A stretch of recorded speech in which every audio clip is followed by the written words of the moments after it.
Баршаңызға қайырлы күн. Бүгін сіздермен ақ ірімшік, яғни брынзаның рецептімен бөлісетін боламын. Жасалу жолы өте оңай, тек қана 2 затты ғана қажет етеді. Бір рет жасайтын болсаңыздар, дүкеннен сатып алмайтын боласыздар. Видеоны соңына дейін қарап, менің арнама тіркеліп, қолдап, пікір қалдырып кетіңіздер. Ең алдымен кастрөлімізге сүтімізді құйып аламыз. Дүкеннің сүті жарамайды, мендегі сүт қолдың сүті.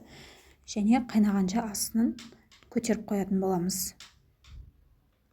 Сүтіміз қайнап бастағанша алдын ала дайындап алған кесемізге 1 шай қасық лимонный кислотамызды салып аламыз. 1 шай қасық толтырып, немесе лимон қолдансаңыздар да болады. Және алдын ала дайындап алған жылы 50 грамм суымызды құямыз, жақсылап араластырамыз. Одан соң сүтіміз қайнап бастап келе жатқанда, осы дайындап алған лимонный кислотамызды үстінен құйып араластыратын боламыз. 1-2 минут көлемінде реакция жүретін болады, көксу бөлініп. Одан соң жақсылап іріп шыққанша 10 минут көлемінде жақсылап қайнатамыз. Осылай көксу бөлініп шығады.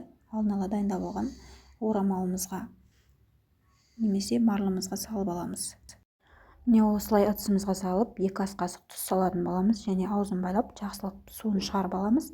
Бөлек ыдысымызға 200 грамм салқын су құямыз және үстіне 2 ас қасық тұз салып, жаңағы ақ ірімшігімізді, брынзамызды осында салып 2 сағат қалдыратын боламыз. Үстінен ауыр затпен басып қоямыз суы шыққанша. Не біздің ірімшігіміз дайын болды, аузын ашып көрсетемін.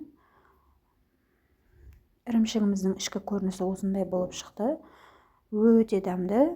Сіздер де жасап көріңіздер. Рецепт ұнаса каналға тіркеліп, лайк басып, пікір қалдырып кетіңіздер. Ас болсын.